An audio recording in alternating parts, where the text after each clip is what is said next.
Hi everyone. I'm here today to talk to you about the other half of the language that people sometimes overlook, the standard library.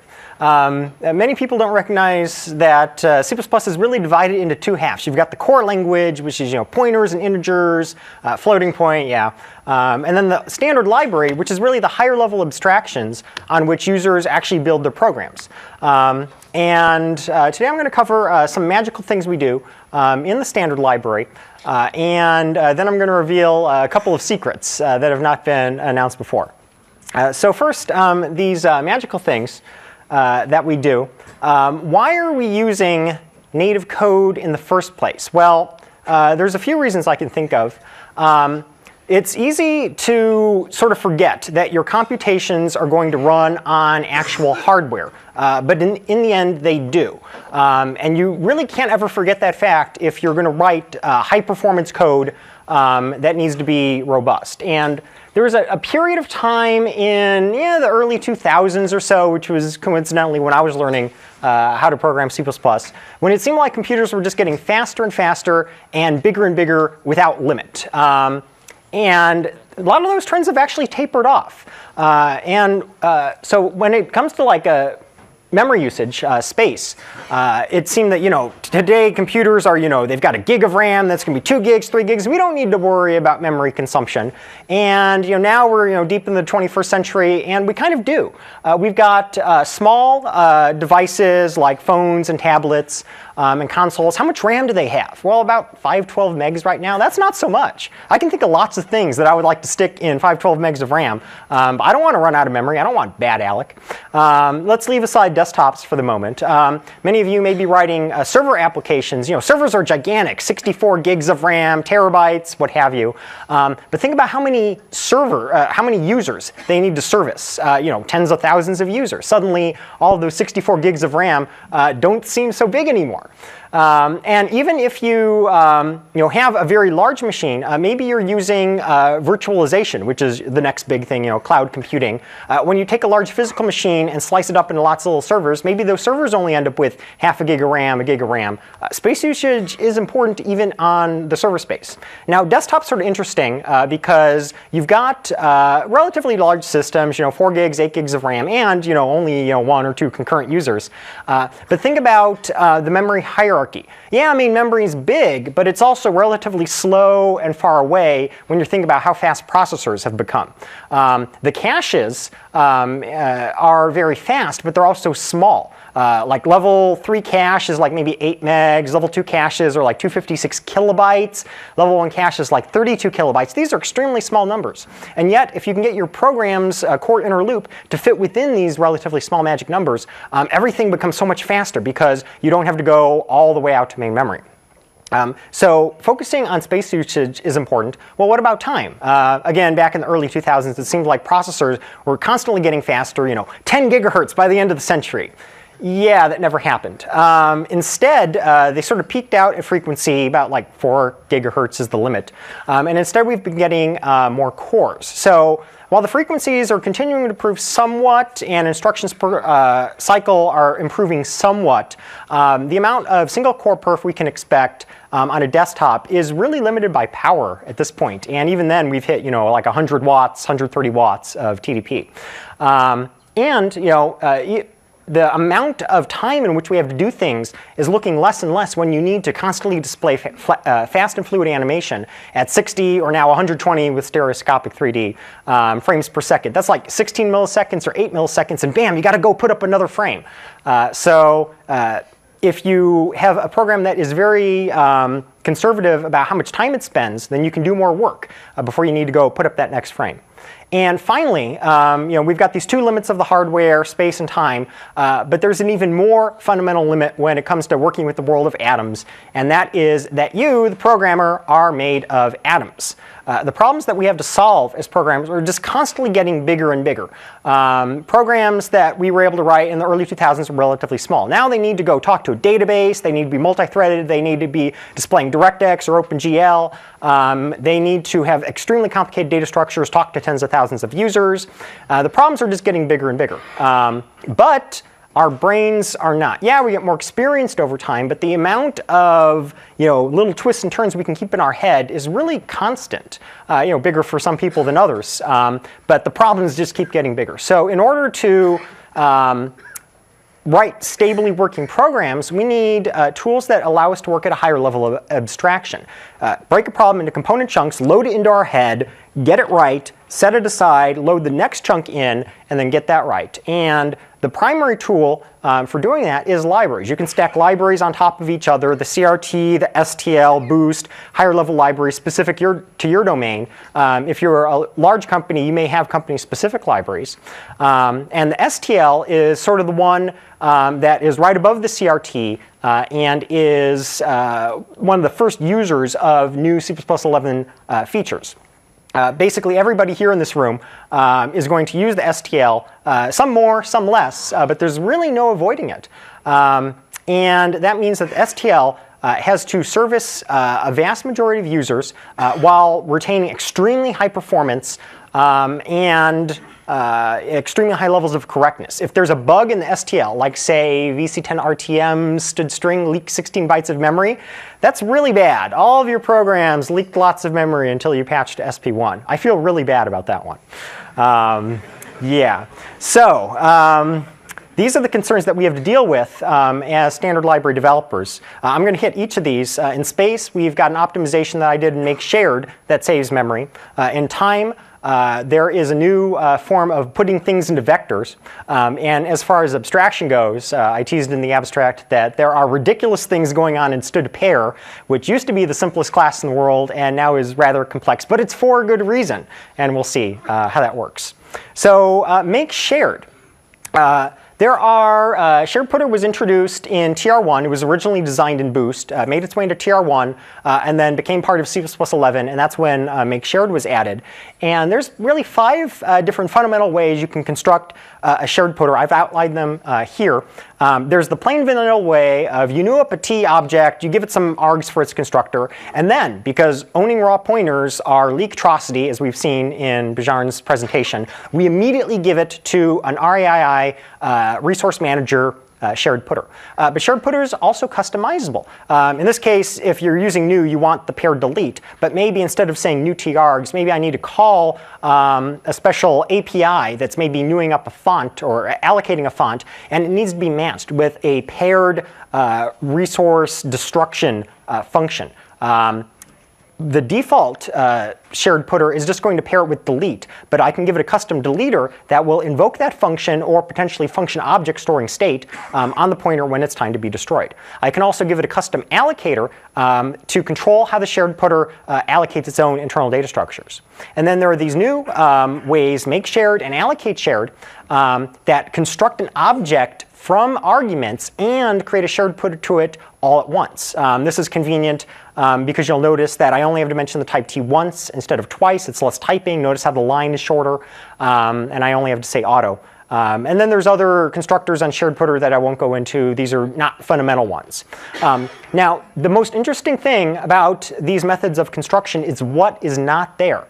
Imagine stood vector, which has been around since 1994. If you want to customize the allocator type, you have to say vector t myalloc t. And then it will use that provided allocator to retrieve and get rid of memory.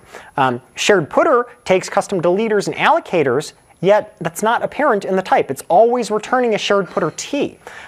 This is achieved through a technique that's called type erasure. And this was considered very important during the design of Boost, because that means that if an API takes a shared putter t, you can give it something that's paired with a custom deleter, and the API doesn't need to know that. Whereas if you've got something that's taking vectors and somebody hard-coded it to say, I'm taking a vector of t angle bracket, and then they didn't allow a customizable allocator, then you're just out of luck because there's a type mismatch. Now, type erasure is sort of erasing a custom deleter and allocator type. It's also being used for make shared. It's not visible because you would think, oh, make shared doesn't have a custom deleter allocator. But behind the scenes, it's doing something clever. I'll show you how that works on the next couple slides. So here is a diagram of the representation of shared putter. Now, One of the things when using a library is you don't really want to know too much about its internals, because you don't want to make non-portable assumptions or assumptions that are going to change over time.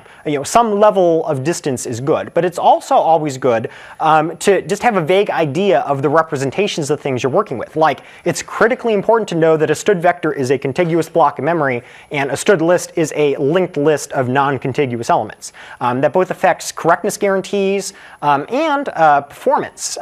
You know when one is appropriate. So shared putters representation, I'm outlining VC10's implementation here. Other implementations will differ. We'll see how that works. A shared putter is the size of 2 raw pointers on x86. That's 8 bytes. And one pointer is a direct pointer to the object. This is nice because when you dereference a shared pointer, it's 0 overhead. You just follow that underscore putter, find your object, done. You don't even need to add an offset. But shared putter is a non-intrusive reference counted smart pointer. And that non-intrusive part is great. It means that you can own anything with a shared putter and you don't need to teach it that it's going to be reference counted. But shared putter needs to store a reference count somewhere, and like shared putter int, you can't jam a reference count into an int. It doesn't have a space for that. So the shared putter needs a separate block of memory. We call that the reference count control block. Here I've outlined it as ref count tie. It's templated on the element type. It stores both a strong ref count, the number of shared putters pointing to it, also weak ref count, because we support weak putter, and it has an extra member here internally, underscore putter.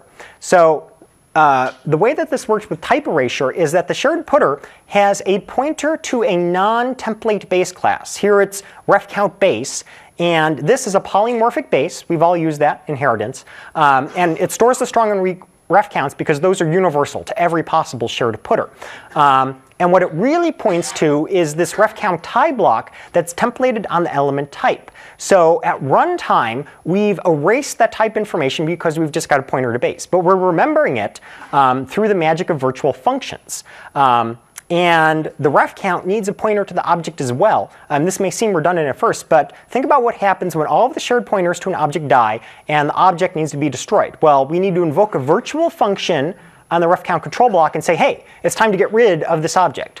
The ref count control block needs to know what to delete, so it needs a pointer to the object itself, hence the apparently redundant pointer. I've shown the other control blocks we have there for custom deleters and custom allocators. So now I'm going to switch and show you what make shared and allocate shared give you. When you use make shared tie or t and then give it some constructor arguments, it constructs the object within its reference count control block. This is one dynamic memory allocation instead of 2. That's great because we only have to hit Windows heap alloc once, potentially take a lock, go into kernel mode, do expensive operations. Also, we're saving additional invisible allocator overhead. And we have increased locality. And the shared putter doesn't need to know anything about this because of the virtual functions that we're using internally. Like Bjarne said, inheritance really is overused often. In this case, though, it's being concealed within the shared putter's implementation. If I didn't tell you that the shared putter was using virtual functions internally, you wouldn't know. You would just see auto sp equals make shared t arguments, and internally it's using inheritance, but externally it just looks like a template. They're actually working together. So in addition to cramming the object into its reference count control block, there's a space optimization that I did when I rewrote this, and we're not storing that extra underscore putter. Here I've put the plain vanilla control block on the upper right, you can see. I'm not storing the underscore putter. Why? Well, when it comes time to destroy the object, I call this the we know where you live optimization. We know where it lives. It's just in the storage. It's an aligned storage data member. And we can just go invoke a destructor explicitly, which is very low-level code, but it's important in a standard library. Not storing that pointer is actually a good optimization because it saves space. And I did measurements on Win7. Win7 is important because Vista and above operating systems automatically use something called the low fragmentation heap. That's very friendly to large numbers of small identically sized allocations like linked list nodes or reference count control blocks. My measurements include any invisible allocator overhead, but they specifically exclude the shared putter itself. That cost is paid no matter what, even if the shared putter is null, and I wasn't interested in that cost. Plus, we know its size. It's 8 bytes on x86 or 16 on x64. So on x86, the plain vanilla way of constructing a shared putter, where you new up an object and give it to a shared putter and then it'll delete it afterwards, that costs 40 bytes. This is just a shared putter int. So it's not super cheap, but it's still relatively small. And this was the same throughout the 3 implementations I tested: VC10, SP1, Boost 148.0, and GCC 461. Now, if I use make shared, with Boost and GCC, it saves space, 8 bytes. On VC, we save a further 8 bytes. It only costs 24 bytes. That's almost half the original space usage. And that's coming from not storing that additional pointer. Boost and GCC's implementations are less efficient. On x64, the numbers are even more dramatic. 48 bytes goes down to 32. So we're saving 16 bytes for VC and SP1. And curiously, for Boost and GCC, there's actually no change in memory usage. I believe this is because of the way that the allocator overhead works. It's probably aligned on 16-byte boundaries. I can't see what it's doing internally. I can only observe the measurements. So even if you're working with an implementation that doesn't save as much space as VC's does by the we know where you live optimization, it's still good to use make shared whenever possible, because they are avoiding those 2 dynamic memory allocations going down to 1. That's good. It's just that saving extra space is also good. So if there are any Boost developers in the audience or watching, you gave us the shared putter interface. Thank you. I'm giving you back on optimization. Please implement this. Just get rid of the pointer, please. So yes. And imagine how many shared pointers you might have in a program. Maybe 10,000, maybe 100,000 if you have a lot.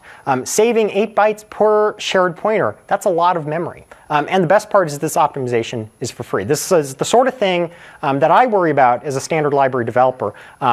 In ordinary application code, yeah, it could be considered premature optimization. But something that is as widely used as the standard library, we can engage in a little premature optimization. It's not evil for standard library developers. So moving on to time, let's think about move semantics, which have been mentioned earlier. One of the great things about C is its value semantics. If you've got an int and you copy it, the source and the copy and the destination, they're separate objects. They can be modified independently. They're easy to reason about. C++, inheriting C's wonderful memory model, had a sort of downside because it introduced objects of class type that can have expensive copy constructors. So we're still preserving C's wonderful value semantics, but we're getting unnecessary copies in some cases. This was really the biggest downside performance-wise of C++ 9803 is that it liked copying objects a little too much. Copying does a lot of work. It needs to dynamically allocate memory. Like I said, that hits on Windows heap alloc, potentially taking a lock, doing other expensive operations. If you're copying a vector of t, you need to copy all of its elements. Maybe it's a vector string, and we've got to do more dynamic memory allocations. We've just been taught as programmers that, hey, we want to avoid copies. Even for something as relatively cheap as shared putter, copying it introduces an interlocked increment, and that's not free either. That's like 12 cycles to 80 cycles as compared to like a half a cycle for a plain increment. So move constructors are great. If you upgrade to a compiler like VC10 or recent versions of GCC that provide move semantics and take advantage of in the standard library, you will notice that your programs automatically speed up for free. That is the best kind of speed up because move constructors avoid so much work. But it's still not instantaneous. If I've got, say I'm moving a vector, just a vector of int, what does it need to do? Well, it needs to copy pointers to the memory block, and then it needs to null out the source pointer, telling the destructor, hey, you're empty, you don't need to destroy anything, and potentially copy other plain old data. If my vector's representation is pointer plus size plus capacity, I need to copy over the size and capacity. Those are size t's or whatever, but I still need to copy the bits. So it's going to be 3, 6 instructions, something like that, but 6 is more than 0. So what could be faster than a move constructor? Literally nothing. And that is what has been added to the C++11 standard library. It's called emplacement. So here I've got some example code with a vector of pair of strings. Instead of saying v pushback, make pair, and then give it a string and an int, now with C++11 I can say v emplaceback and then directly give arguments to construct an object of the vector's element type. In this case, it's a pair string int, so I just give it a string, potentially a string literal or a const char star or another string, and then an integer. and I will directly construct an object at the back of the vector. I don't need to copy, and I don't even need to move. This is as fast as you can possibly get. Ordinarily, this doesn't make a huge difference, but in a tight inner loop, it might. And it also can be more convenient. For example, here I didn't need to say make pair. The vector already knows that it's a vector of pairs, so I can just say v in place back, and it's actually less typing than a v pushback. This has been applied throughout the whole standard library. Vector, list, forward list, like anybody uses that one. Map, set, unordered set. They all have emplacement versions of things that are either called push or insert. Map has in place hint, things like that. And this has all been implemented in VC11. In VC10, if you look at IntelliSense or whatever, you will see that they do have in place member functions, but only for one argument, which was not so useful, sorry. In VC11, we've gone and simulated variadic templates enough to provide up to infinity arguments, and infinity being 5 by default. You can increase that to 10 by defining variadic max. The standard library still does not go to 11. We need real variadic templates. But up to 5 arguments, that's pretty good. So that's emplacement. And finally, I was mentioning abstraction. One of the ways to write highly abstract programs is to be able to work with data structures. And the simplest data structure you can imagine is a pair. I just want to pair two things. Pair in C++ 9803 was a very simple data structure. It had public first and second members, a converting constructor, and that was basically it. As move semantics and R-value references and perfect forwarding were applied during C++ 11's evolution, the standardization committee broke pair. They broke totally conformant, totally legit C++ 9803 user code. And this was broken, I've got the working paper up there, as late as February 2010. That was just a year ago. No, 2 years ago. Sorry, it's 2012 now. That was relatively recent. And in fact, when we shipped VC10, this was still broken in the working paper, and we just had to ship our implementation. So if you compile code with the VC10 SP1, here I've got a pair of X star and double. I don't care about that second type. And I construct that pair from a literal 0, or the macro null, which expands to 0. That will fail to compile, according to N3000 or N35, the working paper at the time, with an error message saying error cannot convert from int to X star. Why is it complaining like this? Well, the working paper added a perfect forwarding constructor to pair, and this is good. If you've got a pair of string or a pair of vector, it allows you to perfectly forward arguments and potentially move resources. That's good for efficiency, and the problem is that null is a horrible abomination. It's so bad, so terrible. And why is it terrible? It's because it has the wrong type. The type of the literal 0 is int. Int is not convertible to a pointer. So if you pass it to a perfect forwarder, what happens is that the perfect forwarder here deduces u to be int, and then tries to take that int and construct an X star. Oops, type mismatch, cannot compile.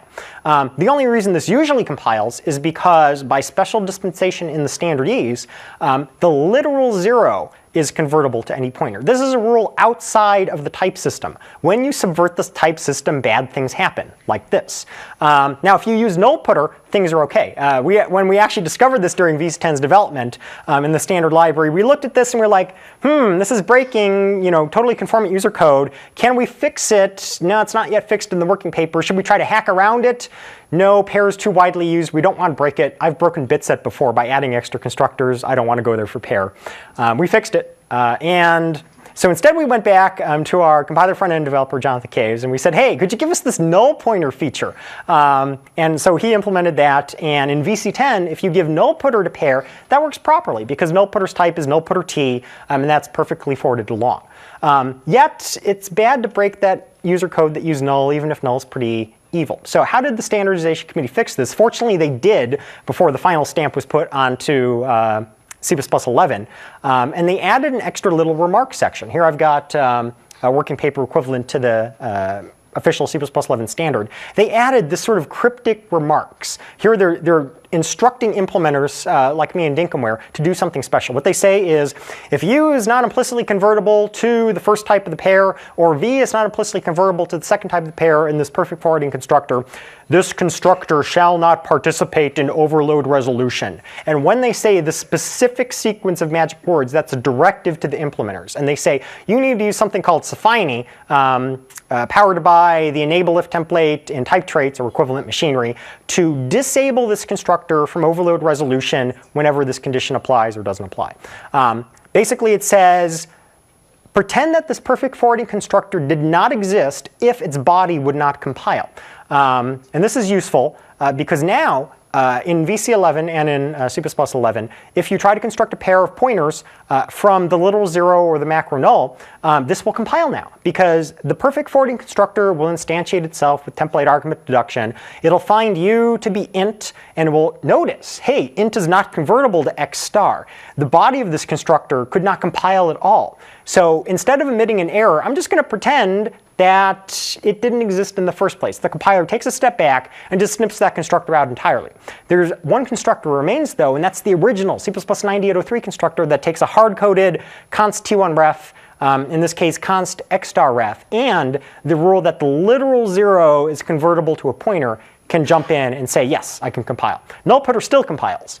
So even though 0 null is acceptable now, don't use them, please. They're terrible. Nullputter's way better. Basically, every time you would write nullputter. If it compiles, great. If it doesn't compile, you are about to misuse null anyways. I've seen it used as a character constant, as an integer. I've seen int n equals null. No, don't do that. This was within Microsoft's own sources. So please use nullputter. Consider a function like makesharedT that takes an arbitrary number of arbitrary arguments and forwards them along. That does not have a corresponding fixed version that will handle null properly. So if you have an object that takes pointers and you try to make shared T of that type and give it the macro null, that will never compile. You must use nullputter. But at least if you've got existing code bases that were broken by VC10, they'll work in VC11. That's very nice. This has also been applied to tuple for the same reason. Now, you might say, yeah, this is great. You broke some code and then you fixed it. Way to go, committee. What is this really buying us? Well, it's actually buying something useful. This is going back to the abstraction I mentioned. Here's a very simple overload set. Imagine that you're a newbie on, like, I guess, day 5, and you're willing to write some functions that are taking pairs. You've been introduced to the standard library. And I've got a couple functions here, one meow taking a pair of ints, and another meow taking a pair of strings, and they just print them out and do something different. And then I have a couple of very innocent calls. One saying meow make pair of a couple integers, and the other one saying meow make pair of a couple strings. It's obvious which overloads I want to be selected. This code is not evil or bad or wrong in any way. Surprisingly, though, this is not valid in C++ 9803. And if you try to compile this with either VC9 SP1 or VC10 SP1, you get an error. It says error, meow, ambiguous call to overloaded function. And this is omitted for the second call, make pair with the string literals. Why is this? Well, if I say make pair string literals, then what I get back is a pair of const_char star. Pair of const_char star is not the same type as either pair of int or pair of stood string. But pair has a converting constructor. In C++ 9803, it had a converting copy constructor. And what the compiler in the language will do is they'll say, user's got a pair of const_char star, not the same type as any of these functions, but could I convert things? Well, let's see. Yes, I could convert to pair of stood string. Does a constructor exist that can convert to pair int? And that constructor's signature exists, even though the body will totally not compile. Just the fact that the signature exists means that the compiler sees two possible conversions and it can't decide between them. All user-defined conversions are equally good. The compiler is not psychic. It cannot guess your intention. If it sees two possible conversion functions, it's going to throw up its hands and say, hey, programmer, I need help. I don't know which one. Hence, you get the ambiguous call to overloaded functions. And yet, in C++11, this now compiles. The int1 goes to the int overload as before, and the const_char star pair is now converted to pair string string unambiguously. And this is caused by the committee adding the exact same language to pairs converting copy constructor and converting move constructor. They say this constructor shall not participate in overload resolution if these constructors would never compile. This means that they will be removed from consideration in the case of trying to convert a pair of const_char star to pair of int. So this is great. This helps users who are writing very innocent overload sets, and they don't need to know anything about this. Things just work. They don't need to know about substitution failures, not an error, or templated move constructors, or anything like that. And yet the STL is working behind the scenes. The implementation is quite complex. I'm hiding it from you here just to save your sanity. It's got underscores everywhere. One final note, it's not perfect though. And this is just to show you that C++ does have lots of subtleties. Imagine that you've got an inheritance hierarchy, base, derived, and more derived. You've got two plain old functions, one taking base star, one taking derived star, and then you've got a more derived star argument. Which one should be selected? Well, more derived star is convertible to both base star and to derived star. But the core language has a special rule. It says, going to derived star is less of a leap. I'm going to use that conversion as the programmer expected. The more derived one is more appropriate. But if you've got pairs here, pair of base star, pair of derived star, and pair of more derived star, notice what happens. Because the pair of more derived star is convertible to both pair of base star and pair of derived star, it gets past this Fine check. It says, oh, it is convertible, so I'm going to let this constructor exist. And they would both compile. And then there's no rule to tie break between them. They're both user-defined conversions, and all user-defined conversions are considered equally good. So in this case, you would still get an ambiguity. But in the case when you've got pair of int versus pair of string versus pair of completely ridiculous pointer, that's considered unambiguous. So it's not perfect, but it's pretty good. So that's the last thing I want to mention about magic. Now on to secrets. I mentioned that there are secrets that I'm going to reveal. The first one relates to futures, which we've seen a couple times, and it's on the back of the t-shirts that were handed out. We are shipping in VC11 implementations of all of the threading futures headers that were not present in VC10. We would have loved to get them in, but there was just no time to add more standard library features. We have the time in VC11. And in VC11 beta, and even better in RTM, condition variable, future, and mutex headers, they're going to be powered by the concurrency runtime, which was implemented by our parallel computing platform team and already shipped in VC10. Concert, it would take a whole nother presentation to go into what it does, but it's a highly efficient cooperative blocking, cooperative scheduling implementation, and that you can read about in MSDN. There's a whole node of topics about how they work their magic, and now that's going to be powering stood future and condition variable and mutex. Well, what does this buy for you? This means that if you spin up a bunch of futures, maybe 10,000, it will not spin up 10,000 different physical threads. That would be very bad. Instead, Concert will ensure that it spins up only as many threads as is needed to saturate your user's machine. And notice I said user's machine. That's important. Imagine that you're a dev, you're running on a quad-core machine, and your user's only running on a dual-core machine. Concert will saturate that dual core. Now, flip it around. Maybe you're a dev with a quad-core machine, but your user is running gigantic hardware, maybe a 2-socket system with 16 total cores. Concert will scale up and spin up enough threads to saturate all those cores. This is especially important if you write code once, you compile it once, and then your user uses it 3 years down the line. Concert adapts at runtime and partitions that work for you. And in the standard library, we would love to get Concert to do that work because they've already implemented that. Now there is a caveat. In VC11 beta and continuing in RTM, all of the multi-threading headers will emit errors if they are compiled under CLR or CLR pure. This is halfway for a simple reason. That's because Concert is not supported for C++ CLI. And that was true in VC10. It'll remain true in VC11. We're additionally blocking Atomic and Thread under CLR pure A because Thread uses mutex in its implementation.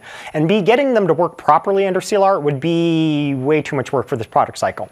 Sorry, I would love to give you all those goodies, but you'll have to settle for them in native mode. I'm not saying that we're going to never support the multi-threading headers under CLR pure, just not for this release. But hey, this is going native, so hopefully nobody will complain. Yeah, so that was the first secret I had, that Future is powered by Concert. So before I get to the second one, let's look at Future in action, or look at the back of the t-shirt that was just handed out. Here is some code. I actually wrote this example, and it's an example of what will happen when you've got a reasonably conformant C++11 compiler and standard library. What does this code do? Well, it has a function to reverse a string, and I create a bunch of asynchronous tasks to flip 3 different strings. I put them into a vector, and then I print them out in order. If you can read the strings backwards, you can see what it says. So how many C++11 features am I using here? Well, let's walk through them in order. Vector of future string, future is new to C++11. If you have a very sensitive eyes, you will notice that I'm using right angle brackets. There's no space between those angle brackets. I always forget of that as a C++11 feature because that's been implemented since VC 8 in 2005, but it is new to C++11. It's surprising how primitive C++9803 was. It couldn't even handle angle brackets without spaces, but now it can. Let's see, async, that is a standard library function. It lives in the future header. Oh, and I'm using lambdas. That's a big feature in C++11 that was implemented in VC10. Flip, that's an ordinary function call. Oh, look, I've got a range-based for loop. That's new to C++11, not supported in VC10. And I'm using auto. I'm saying for every element, E means element, in this vector, I want to print out getting the futures value. Here, it's a vector of futures, and it has a getMember function. If you are very observant, I'm using a 7th feature, and that's because I wrote flip taking string by modifiable value. I'm a standard library developer. I know about efficiency. I know when I'm observing objects of class type that I should probably take them by const reference. So why it's physically painful for me to write functions taking by value. I'm like, oh, I've got a copy there unless it's taking an int. Yet I wrote flip string s. Why did I do that? Well, because of move semantics. Imagine that I wrote string flip taking const string ref, and I give it an L value, a named variable. Well, I have no choice. I'm going to bind a reference to that, and then I'm going to need to create a copy, because I can't go modify the original. I'm going to reverse the copy in place and then return it. So for a named variable, I would incur a copy. What if I was taking const string ref and I gave it an R value, a temporary?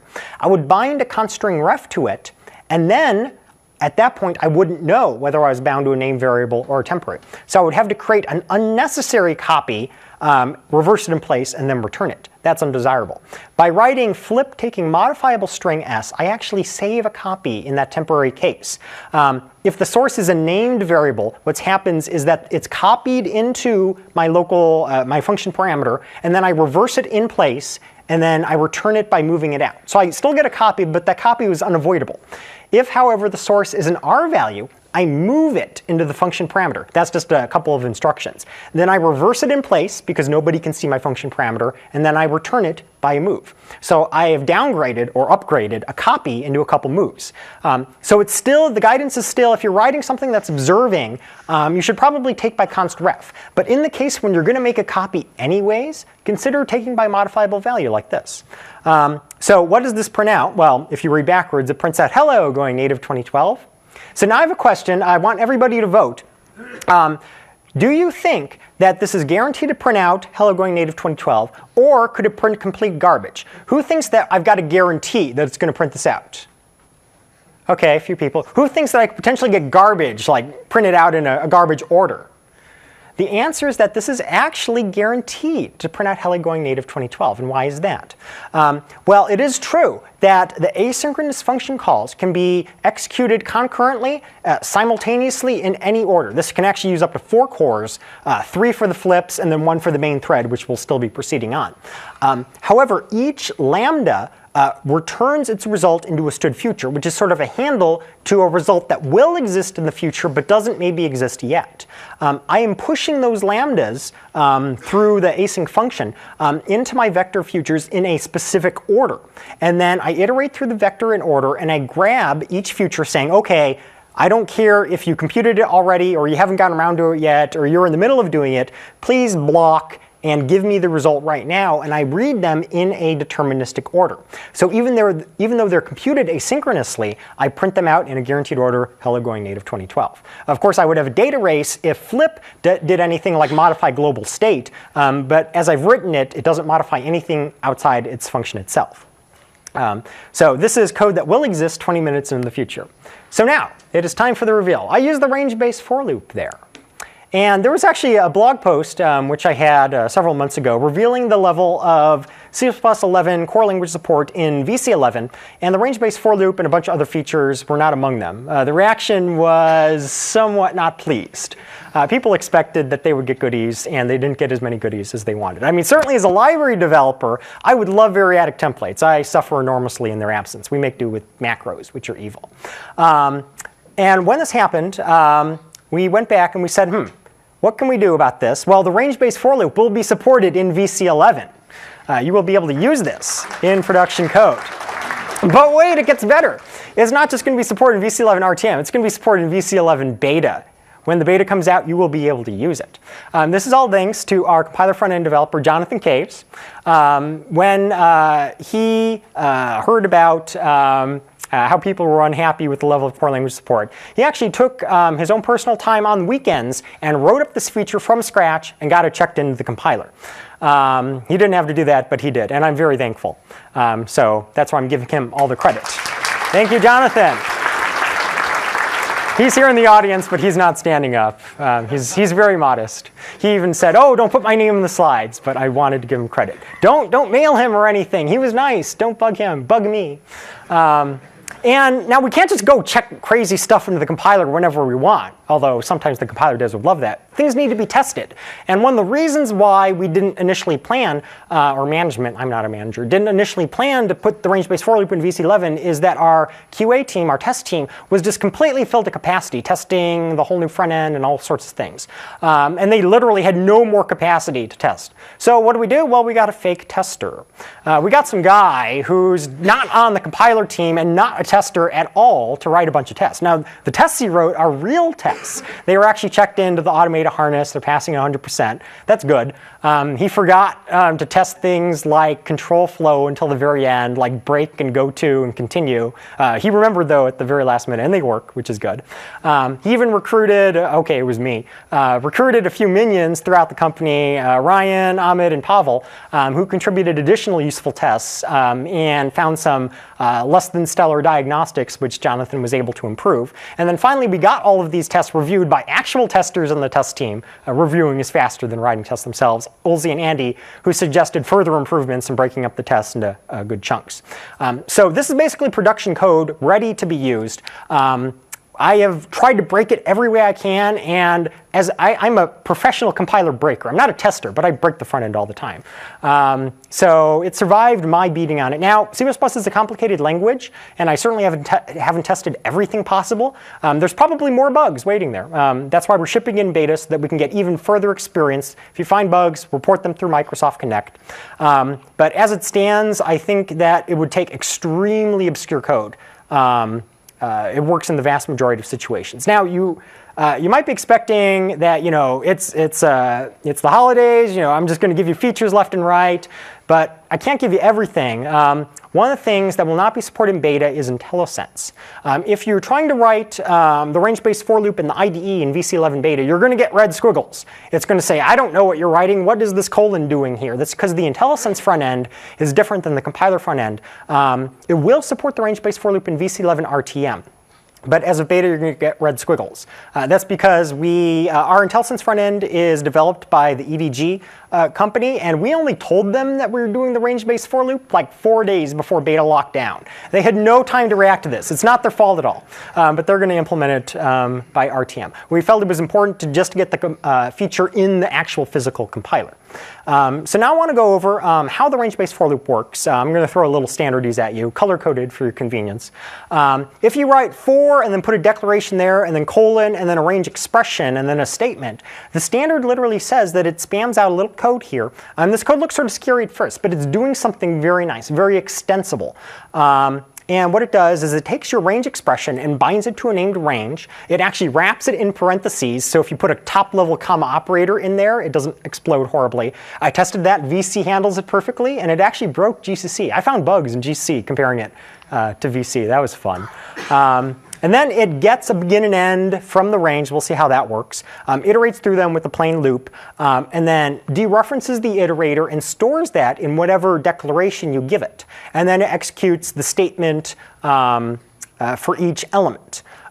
And in fact, the standard is even more permissive than this. You can put in C++11 braced initializer lists in place of the range. So you could say for int I colon left brace 11 comma 22 comma 33 right brace parenthesis, and that'll work in C++11, but not in VC11 because we don't have initializer lists.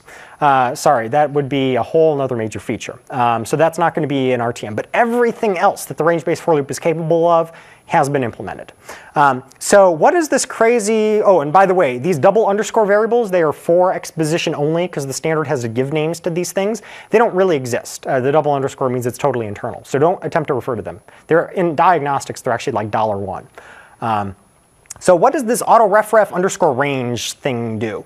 Well, auto is powered by template argument deduction. And that means that this auto-ref will bind to everything. It'll bind to L values, R values, modifiable things, const things. And it keeps them alive because it's a named reference. And it doesn't do any copies. So this is great. This means if I've got a function that's returning a vector of int by value, then I can say for every int I in, and then call the func right there, and then go print out the I. And by storing it in this auto-ref range, I'm suspending that temporary in midair. I'm going to go back for the lifetime of this loop, and only when I hit this extra closing brace at the bottom will the temporary be destroyed. This is great. It makes your code way less verbose than what you would have to do with an iterator loop. There you would have to give the vector a name. You would have to say vector int v equals func, and then for auto I equals v begin, I now equal vn, blah, blah, blah. Or even worse, if you were C++ 9003, for vector int iterator I equals, horrible. Now we can just say for int I in func. That's nice. And you don't need to worry about unnecessary copies. As for how we get begin and end from the range, the standard actually goes through a few cases. If you've got an array of n elements, the range-based for loop automatically knows how to handle that. The beginning of an array is just a pointer to the first element. The end of the array is the array plus its size. Then if it's not an array, the standard says, oh, if you've got a class with a begin and end member, then call .begin and .end. This case handles all standard containers and boost containers that have member begin and end. But it's even more extensible than that. If you've got something that's not an array and doesn't have a begin and end member, then it will try to call non-member begin and end and look them up through argument-dependent lookup. Now, I've called this slide sealed evil in a can because that whole argument-dependent lookup thing is kind of scary.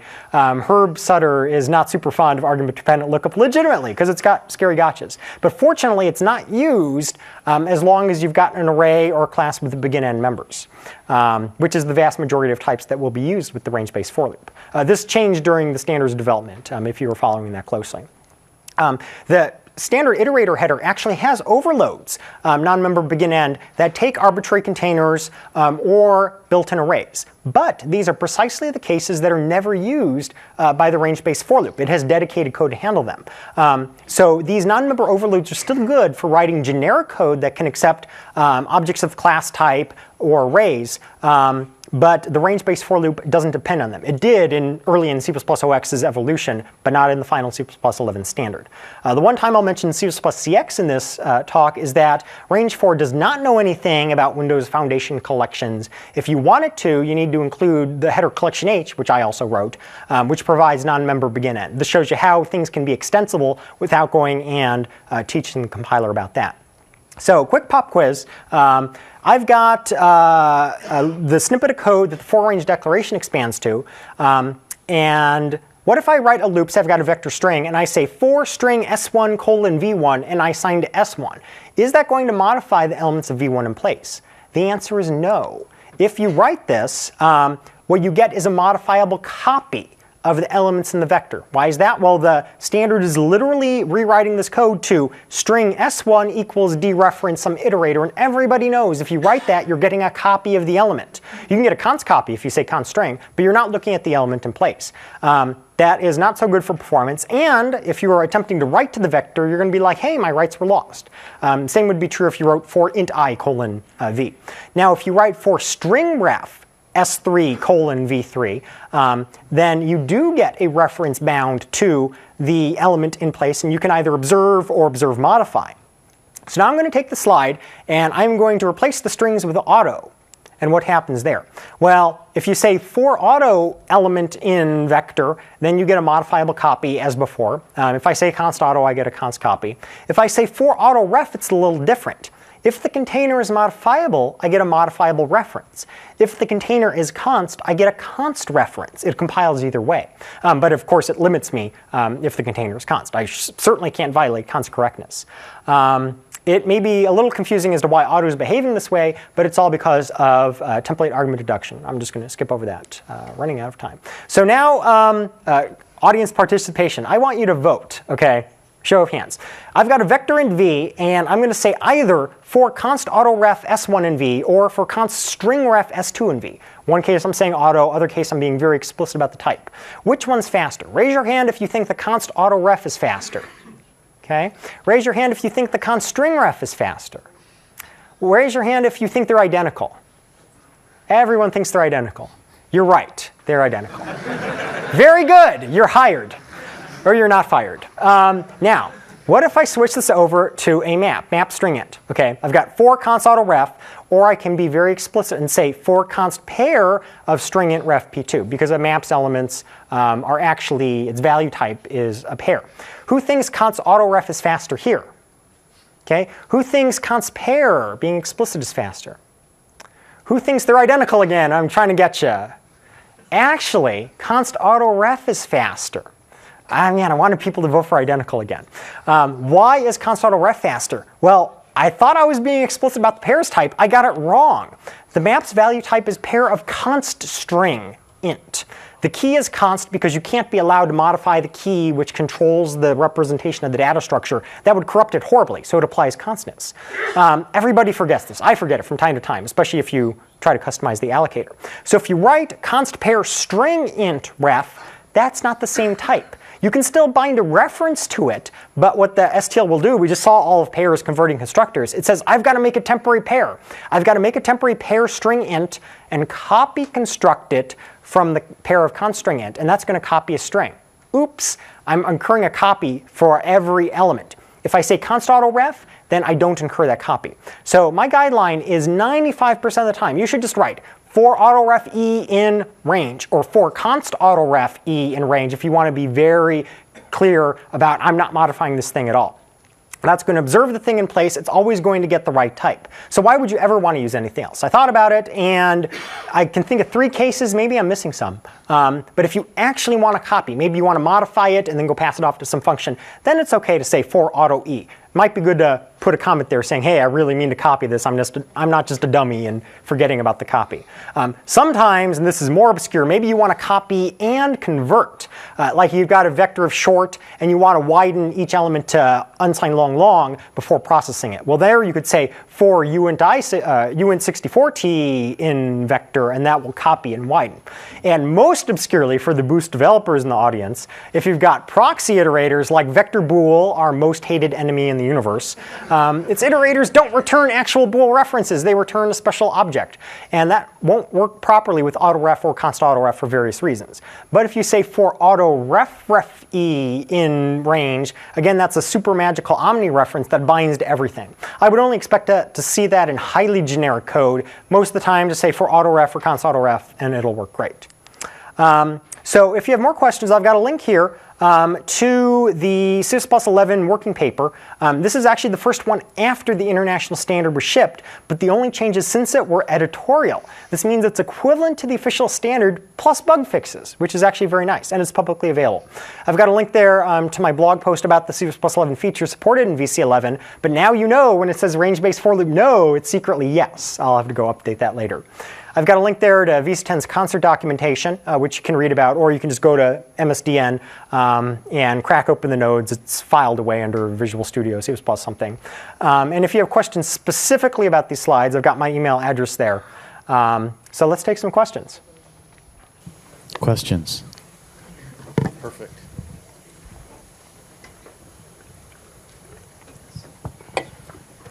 We have thousands of occurrences of the Microsoft extension for each. Oh, that horrible, horrible thing. OK. And so I would like to port them, and I'm wondering if you know of any gotchas. The range-based for loop should be strictly better than the for each abomination. I am not aware of any gotchas that would be caused by converting the one into the other. The for space each extension is bad because A, it's not customizable. It doesn't do that cool ADL thing, and The other thing is that it has extreme trouble modifying elements in place. It never worked in VC9, and I believe it was broken in VC10. I think they might have gone and fixed it in VC11. Jonathan would know for sure. But attempting to modify elements, it's inserting crazy stuff that you can't see, like a const cast or a static cast. Horrible. The range-based for loop doesn't have any of that. I believe if you just convert it, your code will certainly not be broken more and may even receive bug fixes. Please stop using that extension. It's terrible. So bad. More questions? Got a question here? Okay. Sorry, this is going to work this way. This question is about type erasure.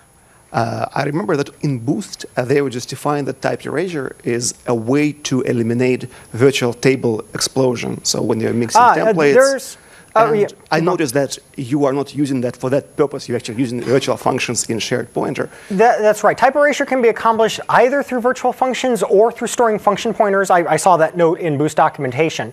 It's the same result either way, except one potentially introduces vtables. So far, we haven't seen the vtables causing any negative effects. If we do, we could switch to using the function pointers. But for now, the virtual functions are more convenient for us. It's an optimization we may apply in the future. Apparently, Boost considered it important enough to do. All right, we have one here.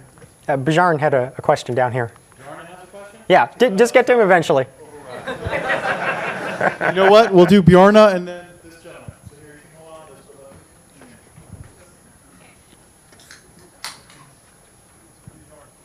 Oh, he needs a mic. I'm getting it. We have to move the microphone from one to another. If we could only place it in users' hands. If you could, would you define capital NULL as null pointer? That's interesting because the standard is actually, and I raised this on the committee's mailing list, it sort of defines the worst of both worlds now. It says the macro null may, but not necessarily is, either 0 or null putter. It doesn't guarantee 0 and it doesn't guarantee null putter, which is actually sort of the most inconvenient. So funny story, when we implemented null putter due to the pair debacle, I was actually under the impression at the time, and so was Jonathan, that the standard mandated switching the macro null over to null putter. So I went into the CRT's headers and I changed the macro, and then I tried to build just the compiler and libraries. I didn't even try to build the rest of the VS at the time. And I found hundreds of build breaks. People were misusing null left and right. This is where I found they were using null as a character constant because of NUL. Then I saw the more horrible things where they were just using it to initialize integers. It actually found some surprising bugs. But certainly it was not backwards compatible. Starting over from scratch, absolutely. I mean, the macro null should just be null putter or should be null putter itself. But as far as changing existing code, it seems like it breaks the world. Now, in the standard library, I love breaking user code so much. You have no idea. I break user code all the time. Like the C++11 made set elements immutable. They're now const. And that's actually a breaking change to C++ 9803 programs that thought, oh, I can modify this element as long as I don't change the sorting criterion. But adding constants there was just so important that we did it, and I didn't even include escape hatch. And yeah, it broke some programs, but it was for the good of everybody. When it comes to null, though, it just breaks so much code. I don't know. It's hard. Certainly it would be nice if it was controlled by like a compiler option or something so people could migrate over. And I guess the standard does permit that. But it seems like enough work that we haven't done it in VC11. All right, I got a question kind of on the T-shirt. Oh, yes. The cool T-shirt code. No kittens. I would want to include me out there. So I have a question. What if I really, really wanted to iterate over a collection of those futures in the order in which the futures were complete and available for getting? You're not really notified when a future completes. Certainly, what you could do is in the Lambda, you could say, OK, when this Lambda gets to near the closing brace, then go have it add its result to something. One way is to have a vector and a mutex, capture both by reference, lock the mutex, push back into the vector, and then release the mutex with a lock guard. And that way, you'll get the results in the order in which they complete it.